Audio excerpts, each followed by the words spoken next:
We are in Offerdahl's Cafe Grill with Mr. John Offerdahl himself.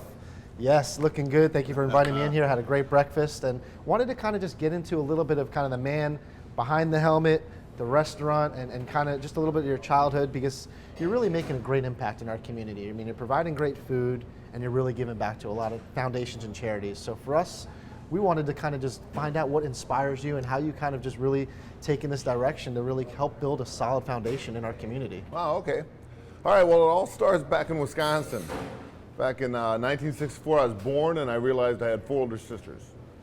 And that was a shock right there.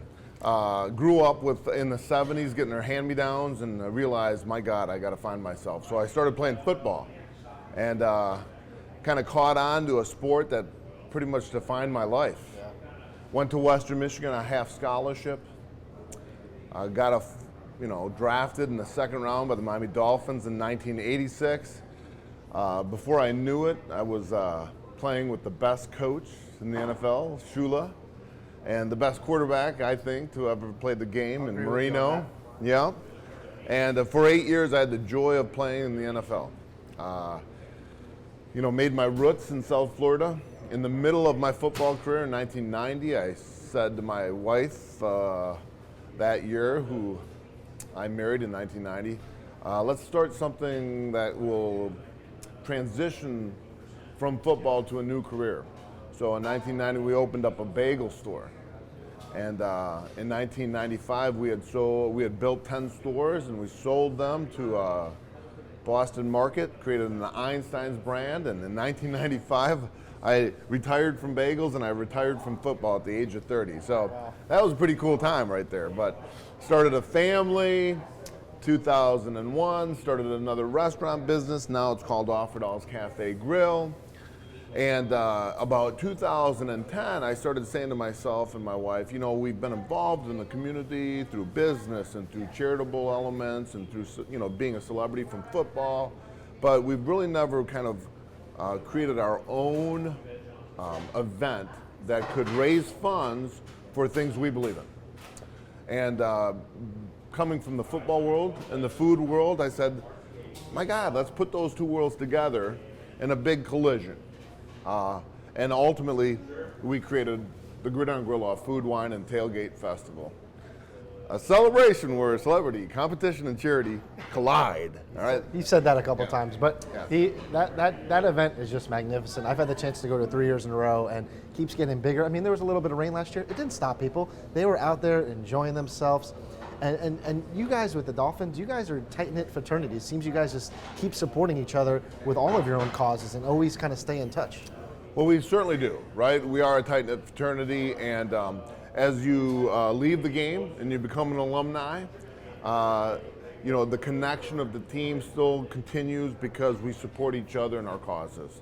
A lot of us are a fabric of South Florida. We've stayed down here. It's nice and warm, so it's not hard.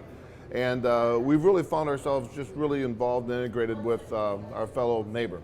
So to get 25 athletes to participate in a Gridiron Grill-Off and pair them with local chefs from great fine dining restaurants is not as hard as you'd think it would be. But certainly somebody that has to take the initiative, and so we've been able to do that. This is our 5th year coming up. 2014 will be our 5th year.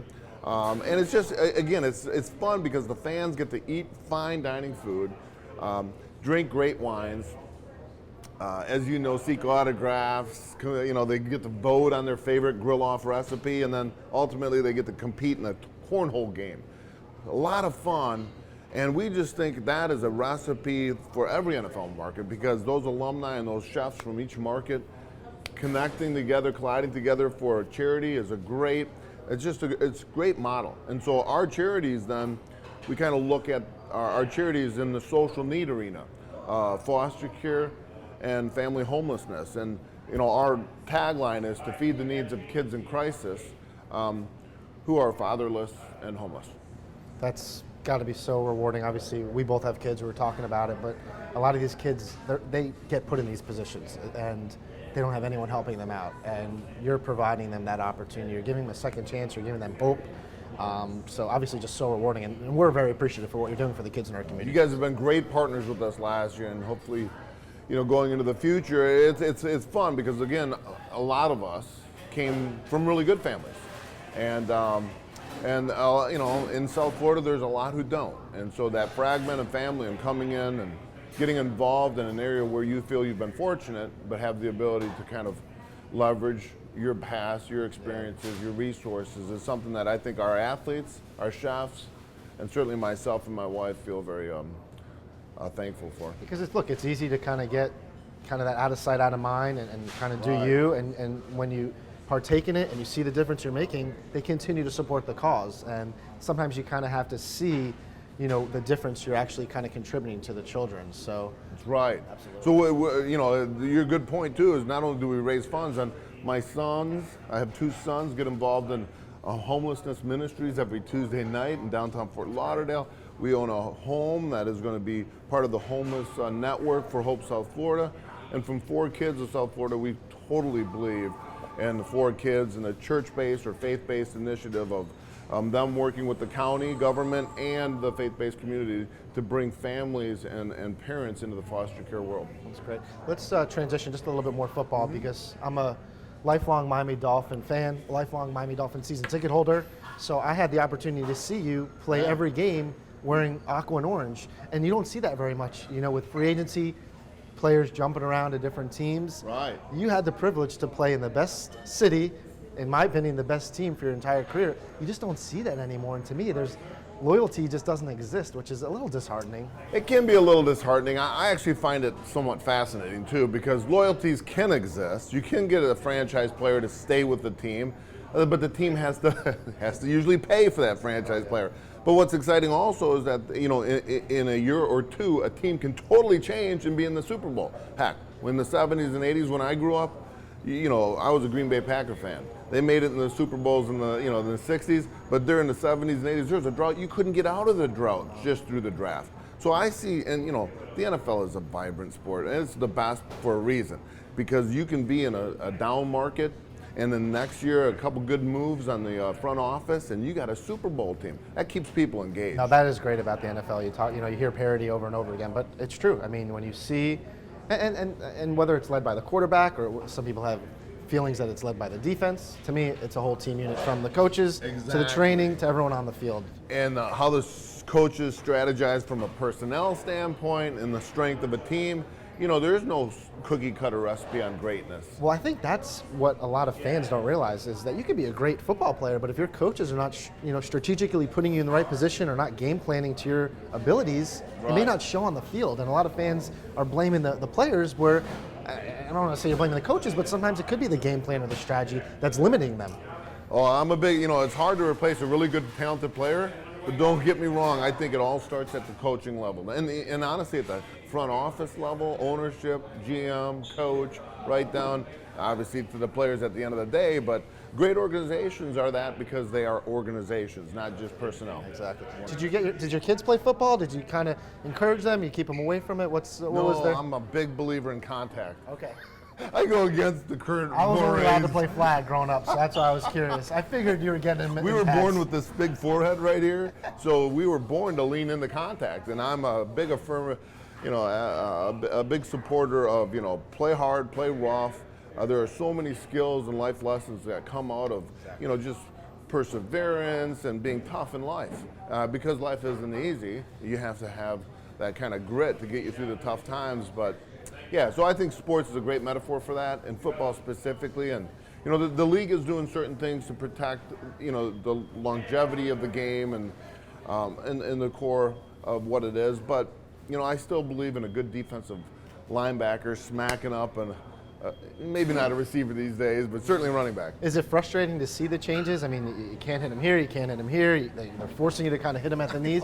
Is it frustrating to see just kind of let these guys play? Yeah, there's a certain degree of frustration that comes from, certainly the way I played, which was, I never got a penalty for a malicious hit, but I would go after people with all of what I had because that's what made me good.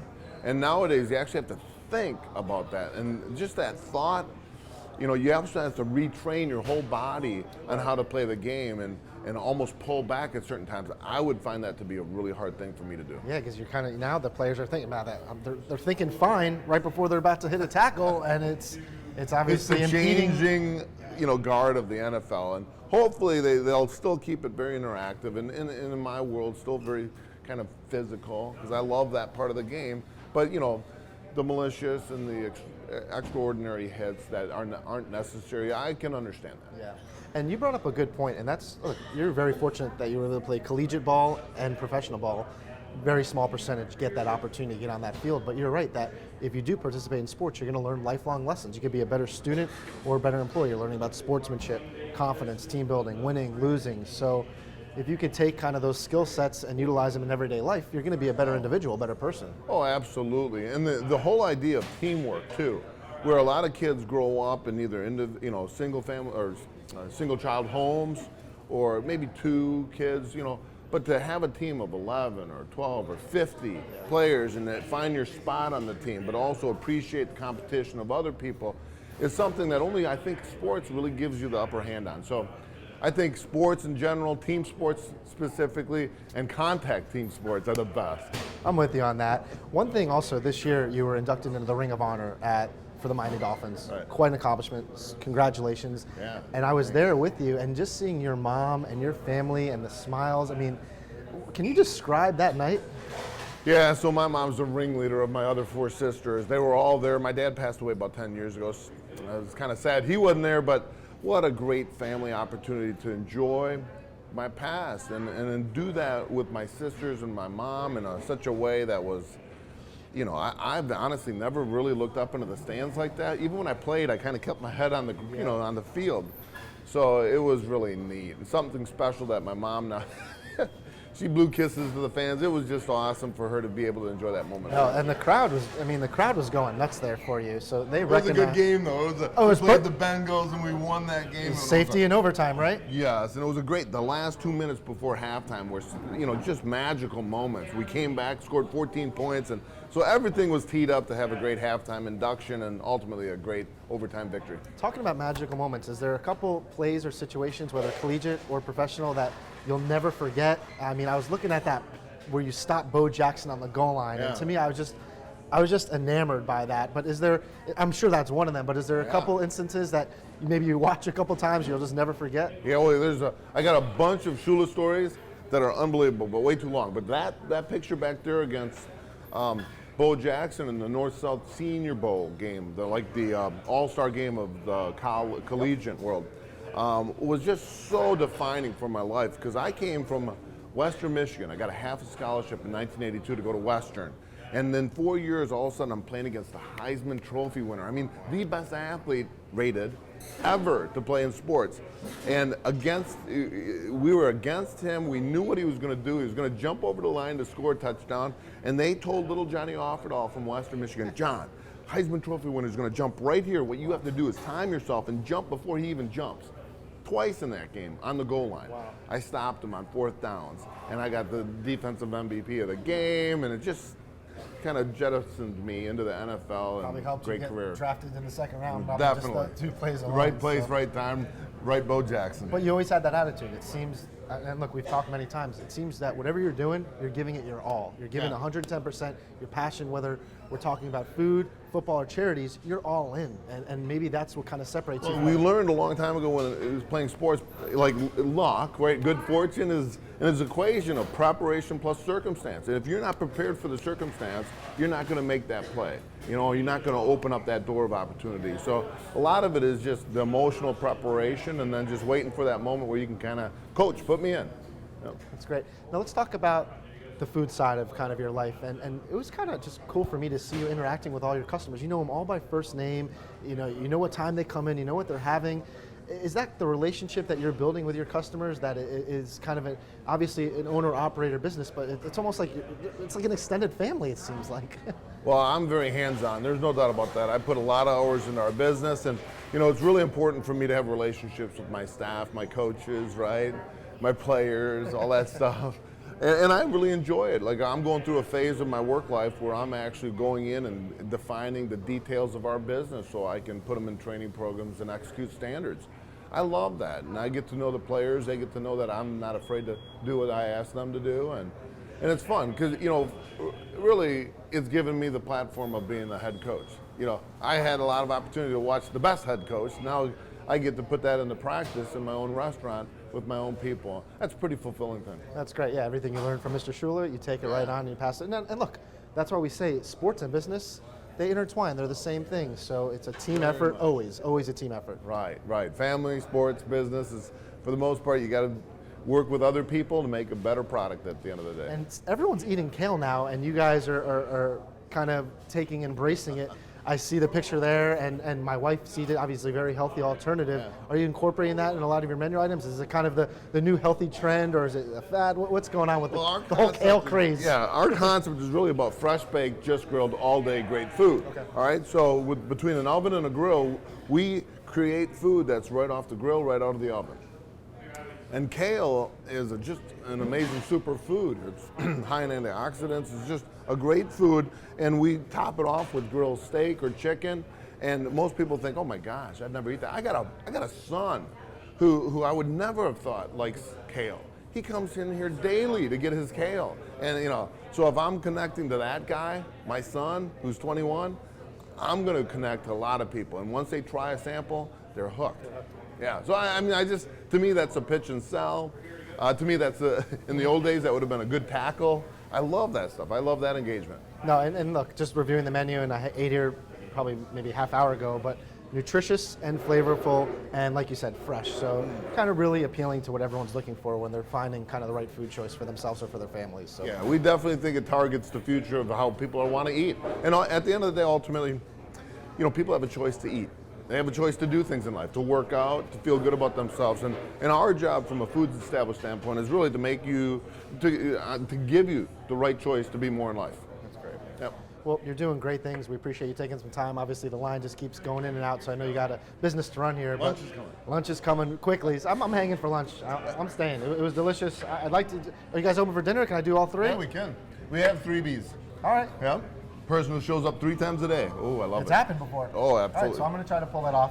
I got nowhere to be today. It's beautiful out. I like hanging out with Mr. Johnny O, but appreciate you letting us come in and sharing a little about your personal life. So you're an inspirational It's been a joy. man. It's been a joy. Let's go. Grill on.